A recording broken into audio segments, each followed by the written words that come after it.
आप लोगों को ऑनलाइन ज्ञानी प्लेटफॉर्म पर वापस से स्वागत है। आज हम लोग जो है लास्ट वीडियो के कंटिन्यूएशन में जो हमारा वीडियो है था वो था हम लोग पढ़ रहे थे डाइपोल के चारों ओर जो इलेक्ट्रिक फील्ड था उसके बारे में हम लोगों ने स्टडी कर लिया था।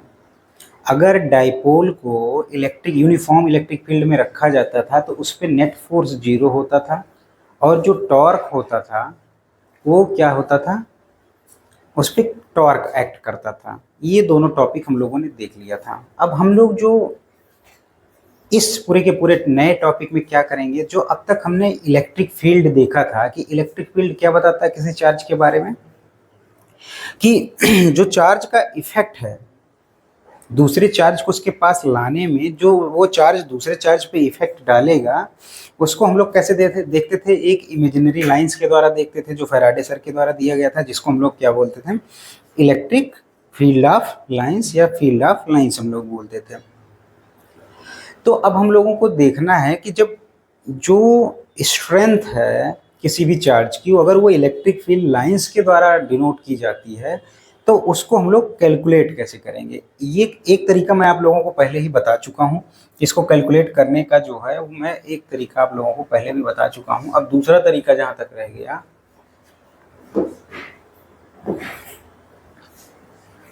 एक तरीका हमने क्या बताया है, E is equal to F upon q naught. जब इलेक्ट्रिक फील्ड की मैंने डेफिनेशन बताई थी एक चार्ज के इफेक्ट को देखने के लिए सीधे सीधे हम लोगों ने फॉर्मूले से देख लिया था।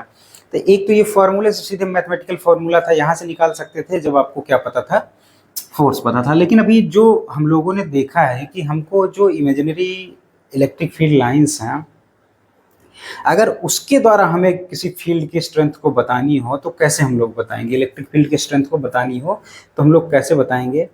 In the simple word if I से कि आप इलेक्ट्रिक फील्ड को सिंपल वे में कैसे कैलकुलेट करेंगे। अब यहाँ क्या था, आपको कोई जरूरी थोड़ी ना कि सिंपल सिंपल चार्ज कॉन्फ़िगरेशन हो। पिछली बार हमने क्या किया था, दो चार्जेस के बारे में कूलम्ब्स लॉ लगा लिया था। ठीक है, कूलम्ब्स लॉ का तुम्हें फोर्स मिल जाता था इजीली, कूलम्बियन फोर्स, तो उससे हम इलेक्ट्रिक फील्ड निकाल लेते थे। लेकिन हर बार जो है हमने देखा था कि हमारे पास डिस्क्रीट चार्ज सिस्टम भी होता है, हमारे पास कंटिन्यूस चार्ज सिस्टम भी होता है। तो कई बार ऐसे कॉम्प्लिकेटेड डिजाइंस या ऐसे कॉम्प्लिकेटेड चार्ज के डिस्ट्रीब्यूशन से हमको इलेक्ट्रिक फील्ड को मेजर करना पड़ता है, जो कि कई बार क्या हो जाता है इस फॉर्मूले से या अभी तक जो हम लोगों ने फॉर्मूला पढ़ा इलेक्ट्रिक फील्ड के लिए, चाहे वो सुपरपोजिशन प्रिंसिपल ले लीजिए चाहे ये वाला फॉर्मूला ले लीजिए, जो भी मैंने बताया उससे निकालना क्या हो जाता है, कई बार कॉम्प्लिकेटेड हो जाता है, उतना आसान नहीं रह जाता है। तो वो उस प्रॉब्लम को देखते हुए उस प्रॉब्लम को सॉल्व करने के लिए हम लोग जो है ये नया टॉपिक लेके आए हैं, जिसको हमने यहाँ पे देखा ध्यान से, वो क्या है हमारा गॉस लॉ।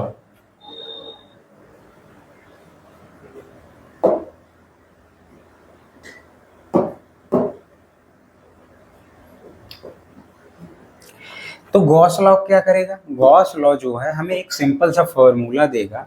जो गॉस थ्योरम है या गॉस लॉ है ये हमें क्या करेगा, एक सिंपल सा फॉर्मूला दे देगा जिसके द्वारा हम क्या करेंगे, इलेक्ट्रिक फील्ड को या इलेक्ट्रिक फील्ड की स्ट्रेंथ को बहुत इजीली कैलकुलेट कर लेंगे। तो आइए देखते हैं कि इसके लिए कोई भी जब लॉ लिखा जाता है, चाहे वो न्यूटन्स लॉ हो चाहे गॉस लॉ हो या कोई भी लॉ जब लिखा जाता है तो उसके लिए कुछ विशेष टर्म्स का उसमें यूज किया जाता है। उन विशेष टर्म्स को पहले देखेंगे, देन हम लोग क्या करेंगे, गॉस लॉ को समझेंगे। इसके लिए सबसे पहला हमारा जो टॉपिक है वो है एरिया वेक्टर।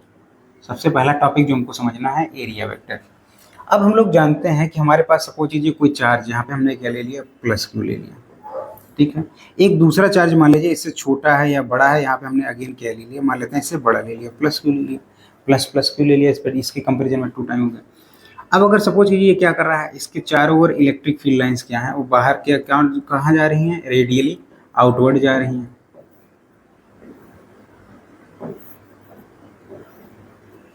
ठीक है, ऐसे इसके लिए जा रही हैं, पॉजिटिव चार्ज के लिए भी रेडियली आउटवर्ड जा रही हैं।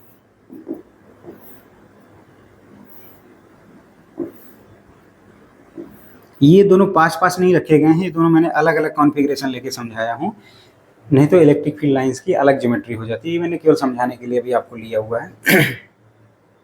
अब देखिए यहाँ पे हमारे पास क्या हो गया, प्लस क्यू चार्ज हो गया, यहाँ पे प्लस प्लस क्यू चार्ज हो गया।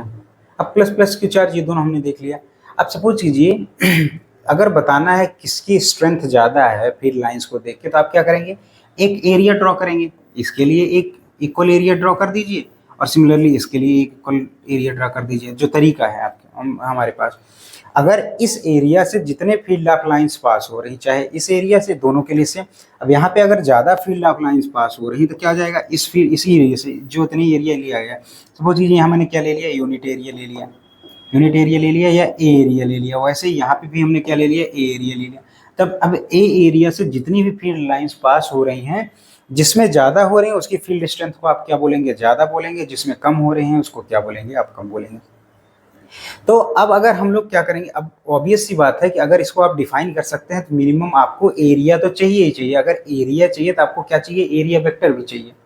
वहीं से, चूंकि एरिया जो है हमारी क्या है, स्केलर क्वांटिटी है, लेकिन कभी कभी हमें क्या करना पड़ता है, अपने सिंप्लीफिकेशन के लिए, अपने कैलकुलेशन को समझने के लिए किसको क्या करता है, स्केलर को भी हमें क्या करना पड़ता है, वेक्टर क्वांटिटी बनाना पड़ता है। तो आइए देखते हैं किस तरीके से हम लोग एक स्केलर क्वांटिटी जो एरिया हमारे पास है उसको कैसे हम क्या करते हैं, वेक्टर बनाते हैं।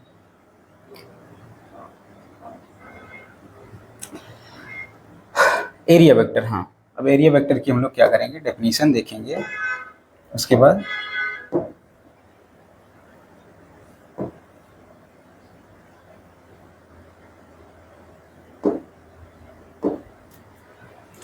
एरिया वेक्टर या यूनिट नॉर्मल वेक्टर, इसको यूनिट नॉर्मल वेक्टर क्यों बोलते हैं वो भी हम देखेंगे। अभी हमने इसको एरिया वेक्टर समझेंगे। A unit normal vector, area vector या ए यूनिट नॉर्मल वेक्टर, अभी यही मैं नाम दे रहा हूँ, is a vector with a magnitude, ये magnitude length of one that is perpendicular to the surface or a line at a given point. It is derived by the dividing a normal vector by its magnitude. इसको जरा simple language में समझते हैं कि area vector क्या है।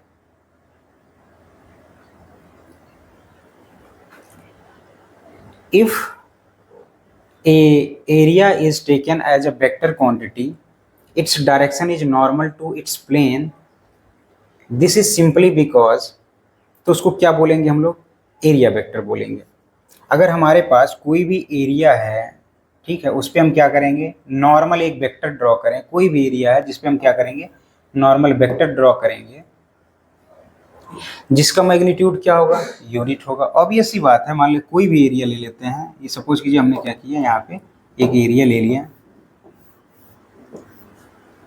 अब अगर एरिया की आपको डायरेक्शन बतानी है तो कैसे आप बताएंगे, ऑब्वियस सी बात है, इसको आप क्या बता सकते हैं, ऐसे नॉर्मल से ही बता सकते हैं। अगर एरिया को आपको वेक्टर बनाना, सपोज कीजिए ये मेरे पास जो है ये रिमोट है, मैं इसको मान लेता हूँ पर्टिकुलर, इसका एरिया क्या है।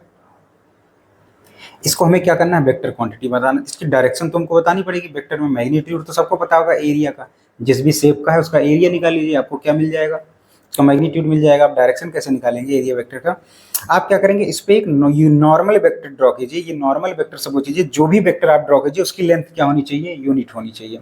ऑब्वियस सी बात है, डायरेक्शन हमको देना है तो यूनिट लेंथ होना ही चाहिए।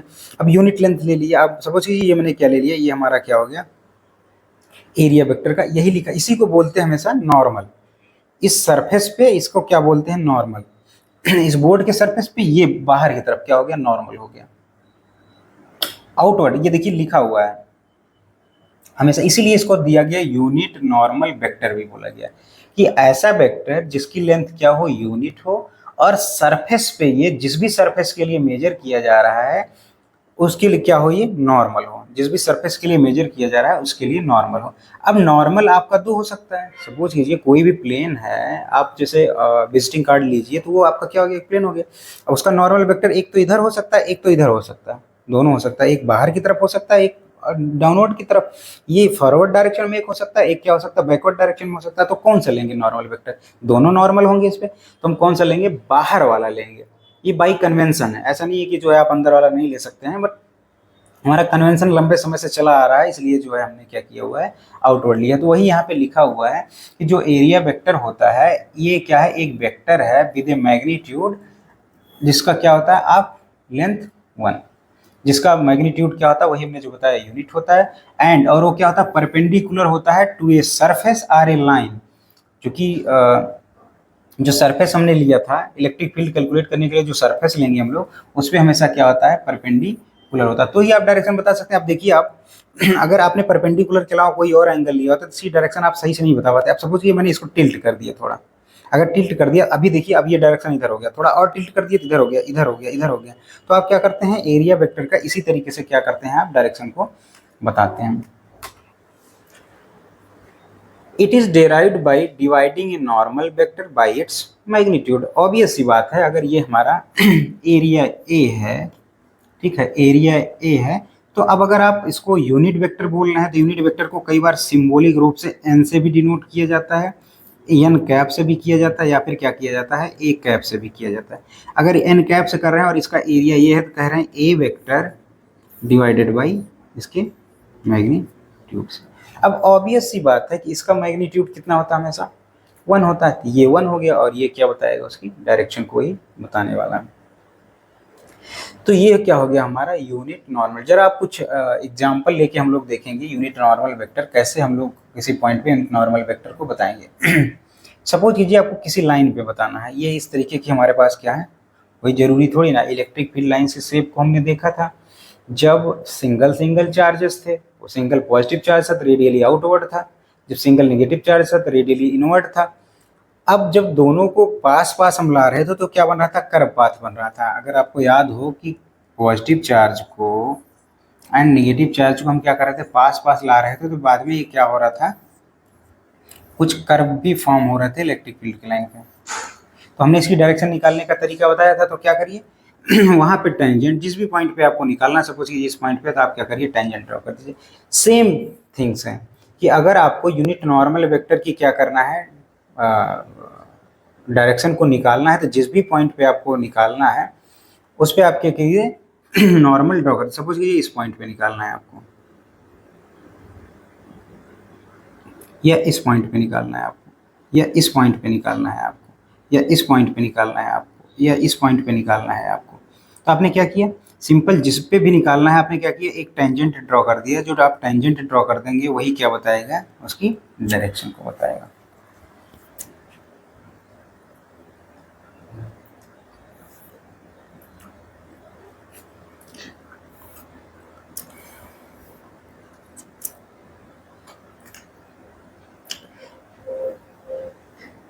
अब जैसे देखिए यहाँ पे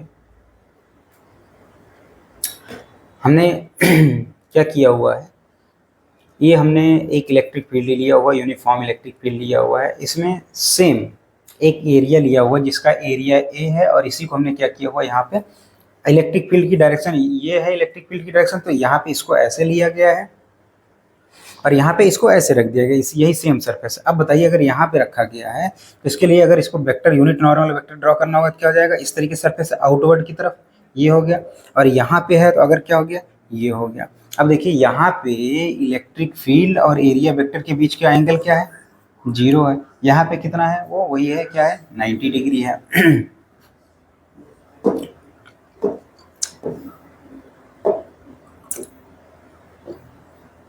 ये तो हमारा क्या था, 2 डायमेंशन के लिए था।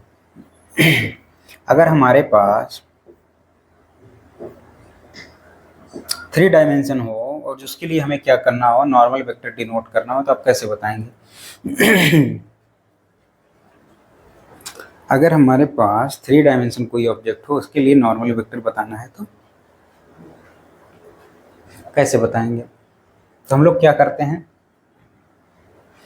पूरे के पूरे सरफेस को, जब भी हमको आप सभी को पता होगा कि इलेक्ट्रिक फील्ड हम लोग कैसे निकालते हैं। इलेक्ट्रिक फील्ड निकालने के लिए हमें क्या करना पड़ता था कि अगर हमको इलेक्ट्रिक फील्ड निकालना होता था तो हम लोग क्या करते थे, कोई भी सरफेस होता, अगर आपको याद हो, चाहे लीनियर चार्ज सरफेस, चाहे वो कंटिन्यूस चार्ज डिस्ट्रीब्यूशन, चाहे वो लीनियर वाला रहा हो, अगर आपको याद होगा, चाहे वो क्या रहा हो, लीनियर रहा हो, चाहे वो सरफेस एरिया रहा हो, ठीक है, चाहे वो वॉल्यूम रहा हो, इस तरीके से मैंने आपको बता रहा था। तो हम लोग क्या करते थे, इसको सबसे पहले किसी एक सिंपल से के लिए हम लोग क्या करते थे, चार्ज की वैल्यू निकाल लेते थे और फिर टोटल के लिए निकाल लेते थे, उसके लिए फ्लक्स निकाल लेंगे। ऐसे उसमें क्या करेंगे, पहले अगर इसके लिए अगर आप लोगों को याद हो तो हमने क्या बताया था, जो डी लैम्डा होता था वो क्या होता था, डी क्यू बाई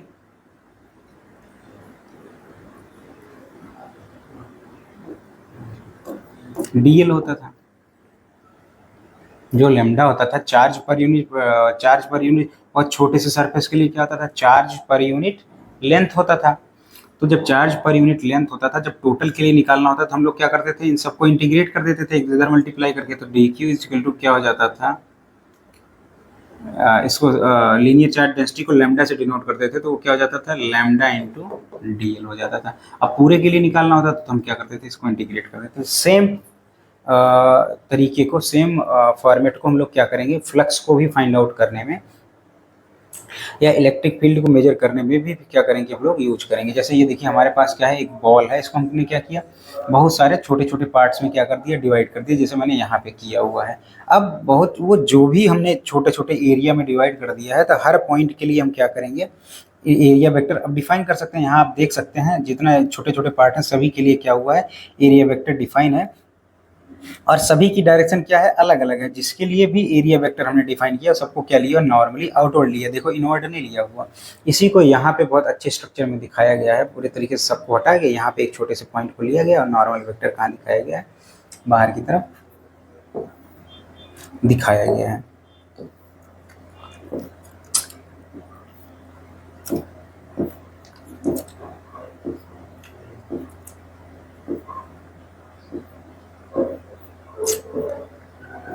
जो अगला यूनिट नॉर्मल वेक्टर हमें समझ में आ गया कि क्या होता है, ये एक ऐसा वेक्टर होता है जिसका मैग्नीट्यूड क्या होता है, 1 होती है, और डायरेक्शन हमेशा क्या होती है, सरफेस के आउटवर्ड नॉर्मल होती है। ये दो चीज़ हम लोग समझ गए थे इसके बारे में।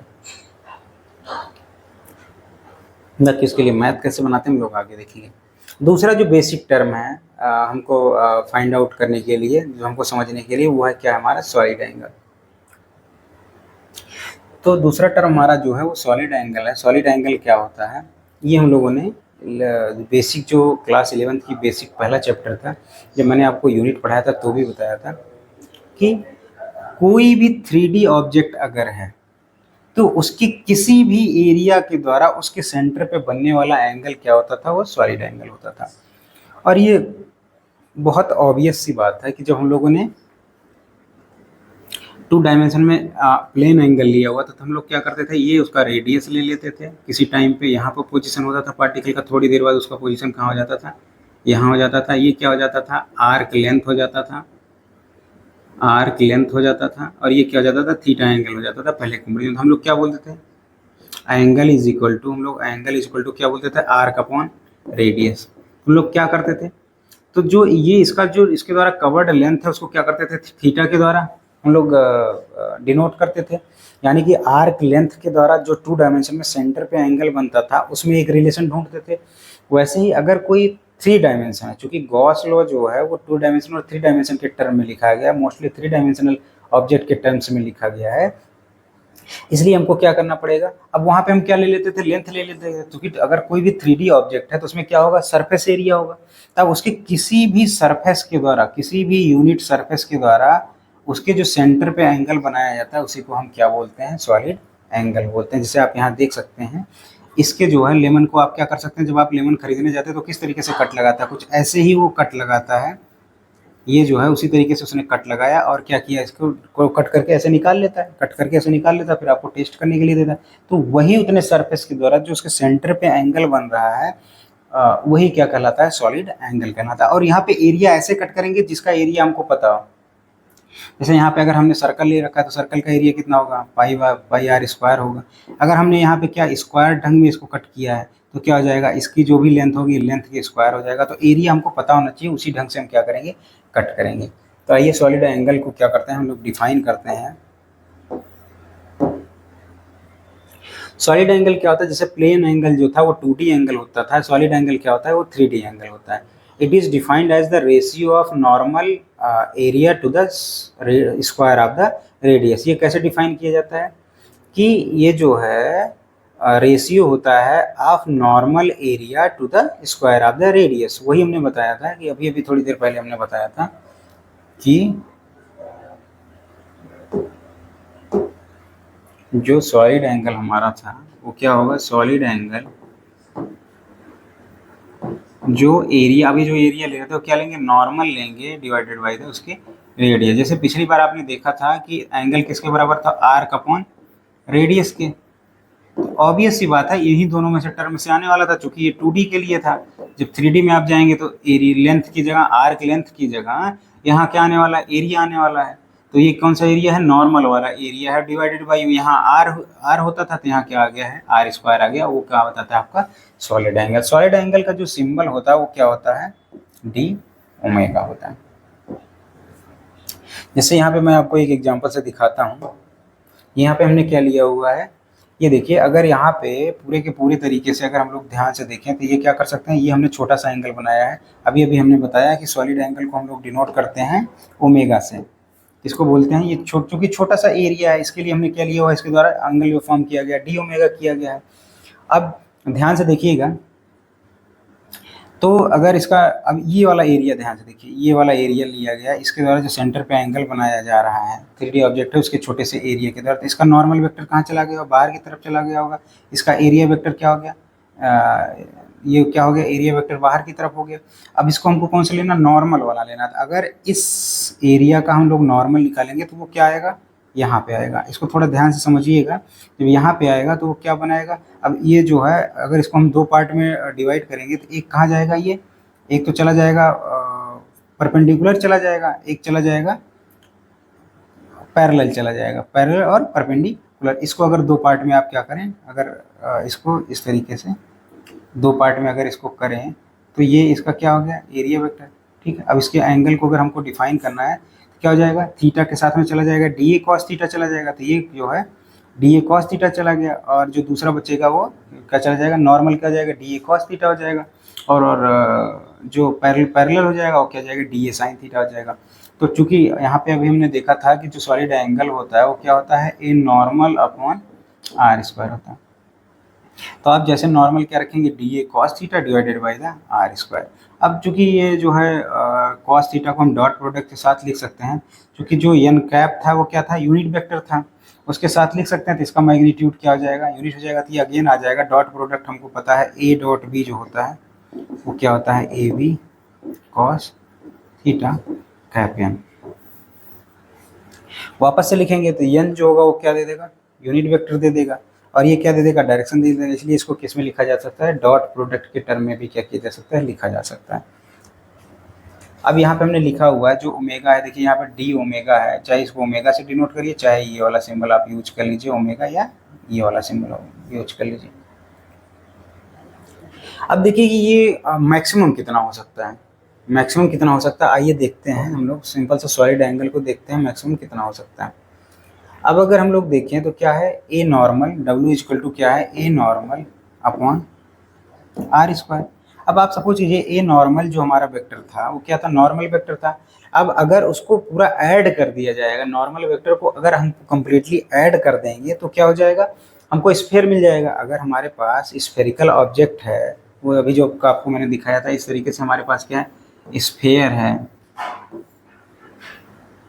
ठीक है, इस जो भी स्फीयर है इसके सभी नॉर्मल वेक्टर हमारे पास जो भी है उन सभी को अगर आप ये ऐड कर देंगे तो अंत में क्या मिलेगा, स्फीयर का आपको क्या मिल जाएगा, टोटल सरफेस मिल जाएगा स्फीयर का। अगर स्फीयर का आपको टोटल सरफेस मिल जाएगा तो ए एन की जगह आपको क्या रखना पड़ेगा, 4 पाई आर स्क्वायर। ये क्या हो गया, आर स्क्वायर, आर स्क्वायर से आर स्क्वायर कट जाएगा। मैक्सिमम जो बना सकता है एंगल जो है वो कितना बनेगा, 4 पाई स्टेरेडियन। यूनिट इसकी क्या होती है, स्टेरेडियन। तो सॉलिड एंगल क्या है हमारे पास, यहाँ ध्यान से देखिए, W मैक्सिमम क्या हो सकता है हमारे पास, 4 पाई स्टेरेडियन हो सकता है। Inspect the solid angle subtended by the close surface of any shape eight any point inside is 4 pi steradian. कितना भी हो जाएगा तो मैक्सिमम उसका क्या हो जाएगा, 4 पाई रेडियन ही, 4 पाई स्टेरेडियन ही क्या रहेगा, मैक्सिमम सॉलिड एंगल रहेगा हमारा। तो दो बेसिक टर्म हमारे थे कि एक तो सॉलिड एंगल था, दूसरा जो था सीधे सीधे क्वेश्चन में आपको क्या करेगा, ए नॉर्मल आपको दे देगा, ए नॉर्मल आप पुट करिए, या ए नॉर्मल आपको जो है निकालना होगा तो भी आप निकाल लेंगे। अगर ए नॉर्मल में अगर आपने सर्कल लिया हो तो पाई आर स्क्वायर हो जाएगा, अगर आपने स्क्वायर लिया है तो लेंथ साइड का स्क्वायर हो जाएगा, अगर आपने रेक्टेंगल लिया तो लेंथ इंटू विड्थ हो जाएगा। तो आप क्या कर सकते हैं, इस तरीके से आप फाइंड आउट कर सकते हैं। अब अगला टर्म है जो गॉस लॉ के लिए तीसरा इंपॉर्टेंट टर्म है। पहला तो था एरिया वेक्टर या यूनिट नॉर्मल वेक्टर, दूसरा हमारे पास था सॉलिड एंगल था, तीसरा हमारे पास जो है वो क्या है कि कैसे हम लोग इलेक्ट्रिक फील्ड स्ट्रेंथ को in terms of electric lines of force को हम लोग डिनोट करेंगे। अब ये बताया गया है बेटा कि ऑब्वियस सी बात है कि अगर आपको इलेक्ट्रिक फील्ड की स्ट्रेंथ बतानी होगी तो एक पर्टिकुलर एरिया में कितनी ज़्यादा फील्ड लाइंस पास हो रही हैं उसी से आप बता सकते हैं। इसको एक और टर्म के द्वारा डिफाइन किया जाता है जिसको क्या बोला जाता है, डेंसिटी बोली जाती है। तो यानी कि डेंसिटी ऑफ लाइंस जो है, यानी कि जो इलेक्ट्रिक फील्ड स्ट्रेंथ है उसको किसके टर्म में लिखा जाना है, हर हाल में डेंसिटी ऑफ फील्ड लाइंस के टर्म में लिखना है। और वो कौन सी डेंसिटी लिखी जाएगी, एरिया डेंसिटी लिखी जाएगी। हमने बता ही दिया था पूरा का पूरा, बार बार एरिया निकालने का हम आप लोगों को सिखा ही रहे हैं। The electric field strength at any point is defined as a vector quantity. Obvious सी बात है, इलेक्ट्रिक फील्ड वेक्टर क्वांटिटी है। whose magnitude is measured by a number of electric field lines force passing normally through per unit small area। तो बात वही हो गई, अगर आपके पास ये देखिए इलेक्ट्रिक फील्ड हमेशा ये जो है इलेक्ट्रिक फील्ड लाइंस क्या है, ये इस तरीके से थी, ये इलेक्ट्रिक फील्ड लाइंस हो गई। तो आप क्या करेंगे, जो ये सरफेस रखेंगे वो इसके नॉर्मल रखेंगे। तो नॉर्मल जितने, क्योंकि नॉर्मल मैक्सिमम पास हो गया। आप सोचिए अगर आपने ऐसे रखा, अगर मान लीजिए वाटर का फ्लो हो रहा है, आप ऐसे रखेंगे तो मैक्सिमम पास होगा इससे वाटर, लेकिन अगर ऐसे रख देंगे तो बिल्कुल नहीं पास होगा। तो इसलिए उसने क्या बोला है, नॉर्मल रखना है आपको। Number of electric field lines, obvious सी बात है कितनी पर्टिकुलर एरिया से पास हो रही हैं at that point whose direction is along the tangent on line force drawn at that point. जब उसकी डायरेक्शन बतानी पड़ेगी तो अगर वो स्ट्रेट लाइन है तो खुद ही डिनोट करेगा, लेकिन अगर कर्व पाथ है तो क्या ड्रॉ करना पड़ेगा आपको, वहाँ पे टेंजेंट ड्रॉ करना पड़ेगा।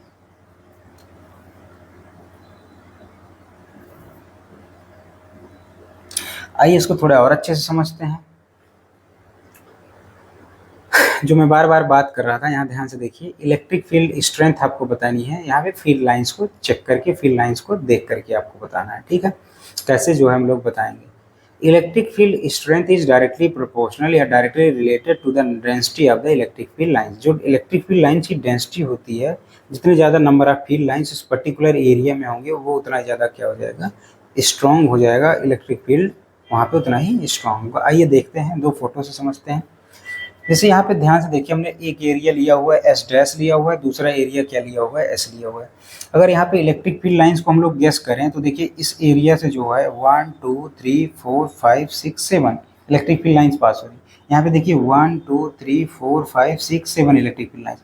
तो इन दोनों एरिया से ये दोनों एरिया सेम है, जबकि ये वाला एरिया बड़ा है, ये वाला एरिया क्या है, छोटा है। लेकिन जो इलेक्ट्रिक फील्ड लाइंस हैं वो क्या हो रही हैं, यहाँ से वो ज़्यादा यहाँ पे देखिए 6 यहाँ पे भी पास हो रही है, 6 यहाँ से भी पास हो रही है। तो हम क्या बोलेंगे कि इसकी जो इलेक्ट्रिक फील्ड स्ट्रेंथ है वो सेम है जितनी जो है इससे इलेक्ट्रिक फील्ड स्ट्रेंथ पास हो रही है, दोनों का सेम है।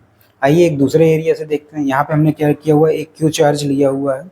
जब हमने क्यू चार्ज लिया हुआ तो इसकी क्या होंगी, electric field line readily outward जा रही हैं। तो हमने क्या किया, कुछ रीजन डिफाइन किया हुआ, ध्यान से देखिएगा। यहाँ पे रीजन जो हमने डिफाइन किया हुआ ये आर है, दूसरा हमारा क्या है, एस है। अब आर वाले रीजन को आप देखिए, जो मैंने एरिया डिफाइन किया हुआ है, यहाँ से 1 2 3 फील्ड लाइंस पास हो रही है। वही एरिया अगर मैं यहाँ पे ला के रख दे रहा हूँ, थोड़ी दूर ला के रख दे रहा हूँ, तो वहाँ से केवल एक इलेक्ट्रिक फील्ड लाइंस पास हो रही है। तो ये क्या हो जाएगा, रीजन ऑफ स्ट्रॉन्ग फील्ड हो जाएगा, क्योंकि यहाँ पे नंबर ऑफ फील्ड लाइंस क्या है, ज़्यादा है। और ये क्या हो जाएगा, रीजन ऑफ वीक फील्ड हो जाएगा, क्योंकि यहाँ से नंबर ऑफ फील्ड लाइंस कम पास हो रही हैं। अब ये देखिए यही तो है। अब सोचिए अगर इसी को कैसे डिफाइन कर रहे हैं, सॉलिड एंगल से हम लोग डिफाइन ये करते भी थे। क्या हो जाता था, A normal divided by r square. यही चीज उससे भी बताने की कोशिश करते थे।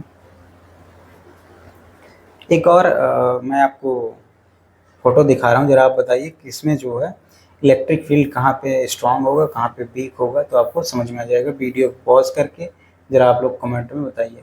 ये हमने आपको फोटो दिखाया, जरा आप फोटो को देख के ध्यान से बताइए कहाँ पे स्ट्रॉन्ग इलेक्ट्रिक फील्ड होगा और कहाँ पे वीक इलेक्ट्रिक फील्ड होगा।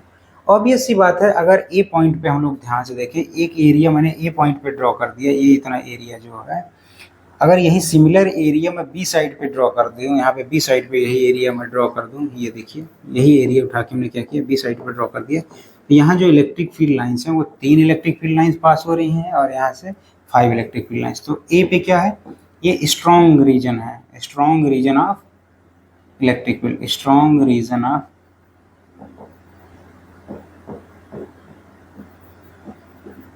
क्या है, electric field.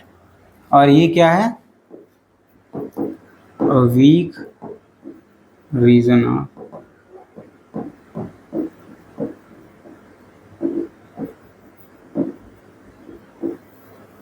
Week region of electric field है।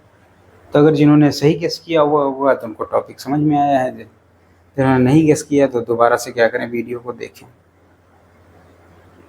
अब ये बेसिक टर्म समझने के बाद कि जो हमारा एरिया वेक्टर क्या होता है उसको समझ लिया हमने, सॉलिड एंगल क्या होता है उसको समझ लिया। एरिया वेक्टर वो 2 डायमेंशन के लिए यूज होने वाला है, 3 डायमेंशन के लिए क्या यूज होने वाला है, सॉलिड एंगल यूज होने वाला है। और इलेक्ट्रिक फील्ड लाइंस किस तरीके से इलेक्ट्रिक फील्ड की स्ट्रेंथ को बताती है वो हमने देख लिया है, वो क्या होती है, डायरेक्टली प्रोपोर्शनल होती है, जितना ज़्यादा डेंस लाइन है उतना ज़्यादा क्या हुआ, स्ट्रॉन्ग फील्ड हुआ। आइए हमारा जो अब इन सबको क्या करते हैं, एक टॉपिक में जोड़ने की कोशिश करते हैं। जो हमारा नेक्स्ट टर्म है वो क्या है, इलेक्ट्रिक फ्लक्स। इलेक्ट्रिक फ्लक्स को हम लोग डिनोट करते हैं, इलेक्ट्रिक फ्लक्स को हम लोग डिनोट करते हैं फाई के द्वारा।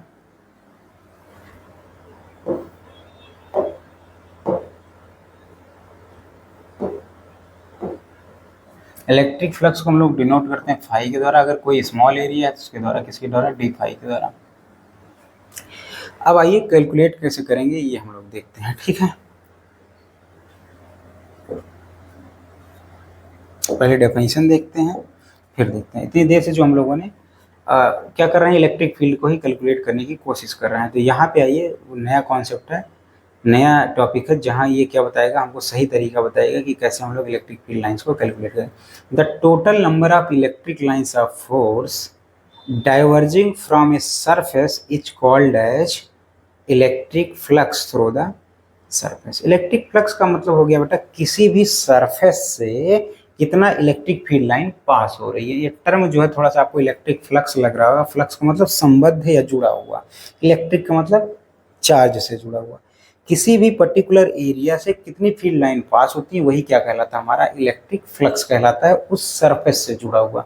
ऑब्वियस सी बात है, अगर इलेक्ट्रिक फील्ड लाइंस को कैलकुलेट करना है, या तो उसको क्या करते, सरफेस से जुड़े थे, सरफेस से जोड़ना था अगर 2 डायमेंशन के लिए, नहीं तो उसको क्या करना था, वॉल्यूम से जोड़ना था 3 डायमेंशन के लिए। तो हमने क्या किया हुआ, सरफेस से जोड़ा हुआ है। इसी को जरा समझते हैं, एक एग्जांपल हमने लिया। सबसे पहले हमारे पास जो इलेक्ट्रिक फील्ड लाइन है वो इस तरीके से दी हुई है। यहाँ पे अगर ध्यान से देखिए, इलेक्ट्रिक फील्ड लाइन्स हमारे पास, ये देखिए ये दिया हुआ है। हमने क्या किया, uniform electric field line draw कर लिया, ठीक है। यहाँ पे अब क्या किया हमने क्या किया, एक एरिया था उसको इस तरीके से रखा हुआ है, ऐसे। ये इलेक्ट्रिक फील्ड लाइन्स हमारा स्ट्रेट लाइन में जा रही है, तो हमने क्या किया, पहले इस तरीके से सरफेस को रखा हुआ है। यहाँ से आप अब यहाँ से सोचिए, जितनी भी इलेक्ट्रिक फील्ड लाइंस पास हो रही होंगी इस एरिया से, मान लेते हैं ये एरिया क्या है, डी एरिया है, और इलेक्ट्रिक फील्ड लाइन जो पास हो रही हैं वो क्या हो रही हैं, ई इलेक्ट्रिक फील्ड लाइंस पास हो रही हैं। सिंपली अगर मैं यहाँ से फ्लक्स कैलकुलेट करने की कोशिश करूँ, electric flux, total field line कितनी पास होंगी, हमको कुछ नहीं करना है, बस जो इलेक्ट्रिक फील्ड है उसकी को क्या करना है, इसके एरिया से क्या करना है, मल्टीप्लाई कर देना है। जितना एरिया है उसी से हमको क्या कर देना है, मल्टीप्लाई कर देना। तो ये तो बहुत सिंपल केस था। और इसको ऐसे भी समझ सकते हैं, कितना पानी, ऐसे अगर आपने ऐसे सरफेस रखा हो, पानी रखा है, तो इस सरफेस से कितना पानी पास होगा बेटा, आपको क्या करना पड़ेगा, इस पूरे के पूरे सरफेस को क्या करो, रेट ऑफ वाटर फ्लो को क्या करो, मल्टीप्लाई कर दो, आपको मिल जाएगा। वैसे ही कितनी जो इलेक्ट्रिक फील्ड लाइंस यहाँ से पास हो रही हैं उसको क्या करो, सिंपल से एरिया से मल्टीप्लाई कर दो, आपको क्या मिल जाएगा, इस एरिया से एसोसिएटेड आपको क्या मिल जाएगा, फ्लक्स मिल जाएगा। अब देखिए यहाँ से हमने क्या किया, इसको और अच्छे से समझने के लिए कि कैसे यहाँ से सारी इलेक्ट्रिक फील्ड लाइंस पास हो जाएंगी इस पूरे के पूरे एरिया को, जो कि यहाँ पे भी तुमको सही से विजुलाइज नहीं हो पा रहा था, तो हम क्या कर रहे हैं, एक लाइन से दिखा रहे हैं। देखिए हमने क्या किया, एक लाइन से ड्रॉ कर दिया, और सारी की सारी इलेक्ट्रिक फील्ड लाइंस क्या हो रही हैं, पास हो रही हैं। तो सिंपल हम क्या लिख सकते हैं, ई डॉट ए लिख सकते हैं इस केस में। वैसे ही अब क्या कर सकते हैं, कोई जरूरी थोड़ी ना ऐसे रखा गया। तो अभी देखिए एरिया वेक्टर, यहाँ पे अगर मैं बात करूँ एरिया वेक्टर और इलेक्ट्रिक फील्ड के बीच का एंगल क्या था, 0 डिग्री ऐसे रखा गया है। ये है एरिया वेक्टर हमारा, ये क्या है, इलेक्ट्रिक फील्ड। तो यही फ्लक्स कैलकुलेट करने के लिए हम लोग बताएंगे थे एरिया वेक्टर, सॉलिड एंगल और देश भर के जो हम लोगों ने अभी टॉपिक बेसिक टर्म्स देखे इन्हीं के लिए करे थे। अब दूसरा केस देखते हैं। अभी क्या किया है इन्होंने, थीटा एंगल पे रख दिया हुआ है, लेकिन हम क्या करेंगे थीटा एंगल पे नहीं, इलेक्ट्रिक फील्ड के डायरेक्शन में ही सरफेस को हमने रख दिया। अभी जो हमने ऐसे सरफेस ये रखा हुआ इसको मैंने इसी डायरेक्शन में रख दिया। अब जो एंगल बना ई के बीच में और जो है एरिया वेक्टर के बीच में वो क्या बनेगा, थीटा इक्वल टू 90 डिग्री बनेगा।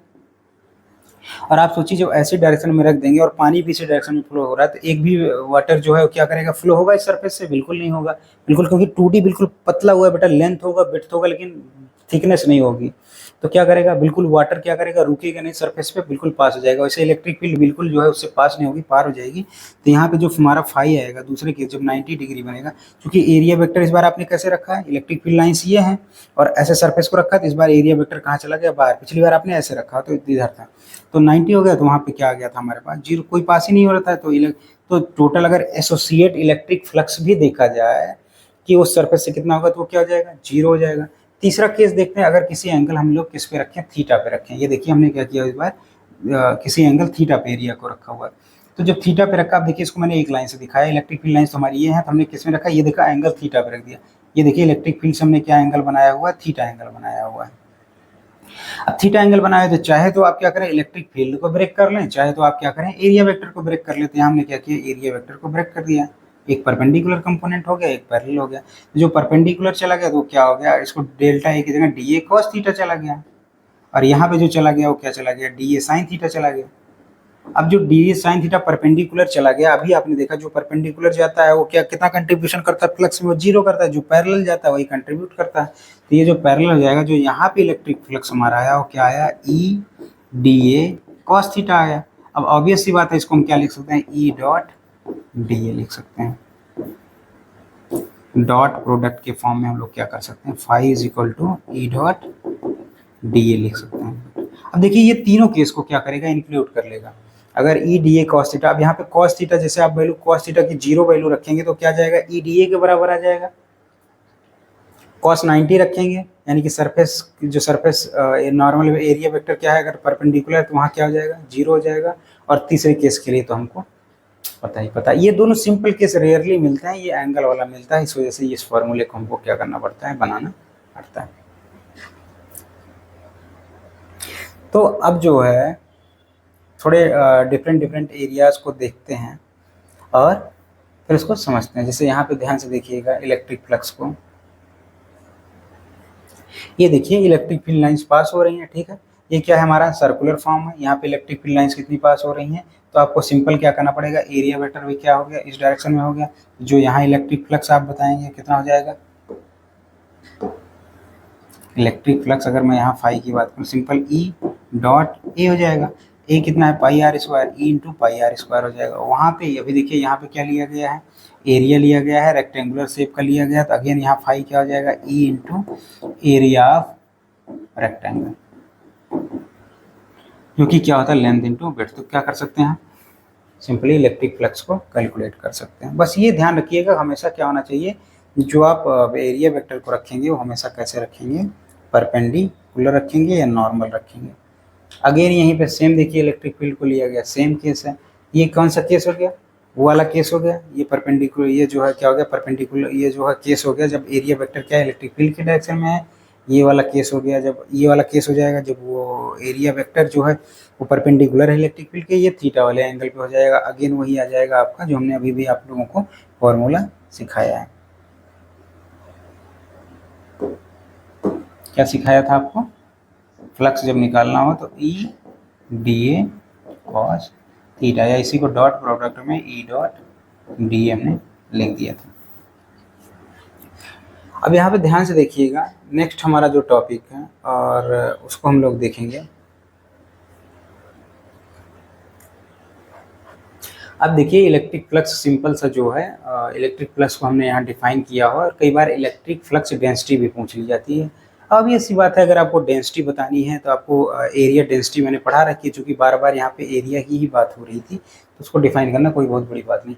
The total number of electric lines of force diverging from a surface is called as, वही total number of electric lines of force diverging, यहाँ मैं दिखा रहा हूँ आपको, ये हमने मान लो सरफेस ले लिया, कोई सरफेस ही हमारे पास है, तो इससे जितनी इलेक्ट्रिक फील्ड ऑफ लाइंस क्या हो रही हैं, डाइवर्ज हो रही हैं, बाहर की तरफ निकल, डाइवर्ज का मतलब वही नॉर्मली आउटवर्ड जा रही हैं, जितनी नॉर्मली आउटवर्ड जा रही हैं वही हमारा क्या हो जाएगा, इलेक्ट्रिक फ्लक्स हो जाएगा through this surface, through this surface.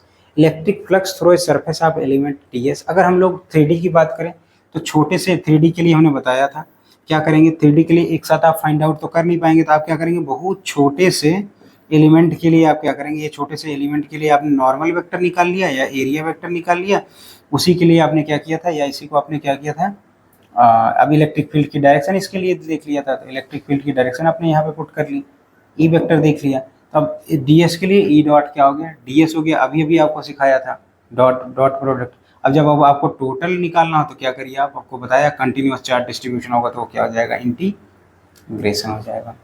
अब अगला टर्म है explain the term electric flux density.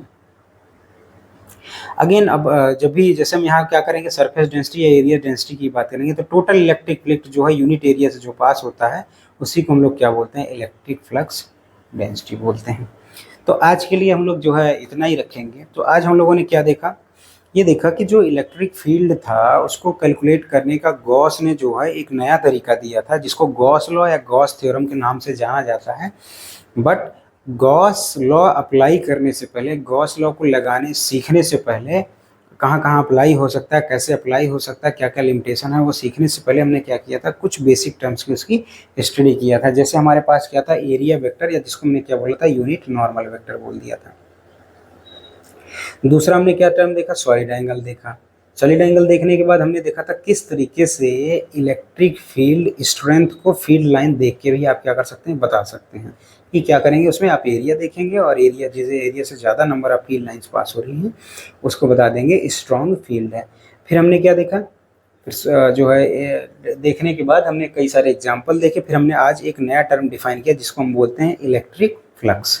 Electric flux क्या था, टोटल फील्ड लाइंस जो है वो किसी भी एरिया से जो पास हो रही थी, किसी भी एरिया के नॉर्मल से जो पास हो रही थी उसको हमने क्या बोला था, इलेक्ट्रिक फ्लक्स बोला था। तो इलेक्ट्रिक फ्लक्स को कैसे फाइंड आउट करते हैं उसके लिए हम लोगों ने फॉर्मूला भी बना लिया था। कल हम लोग क्या करेंगे, गॉस लॉ के स्टेटमेंट को देखेंगे और गॉस लॉ के क्या करेंगे, एप्लीकेशन देखेंगे। आपके टाइम के लिए धन्यवाद, मिलते हैं आपसे नए एपिसोड में।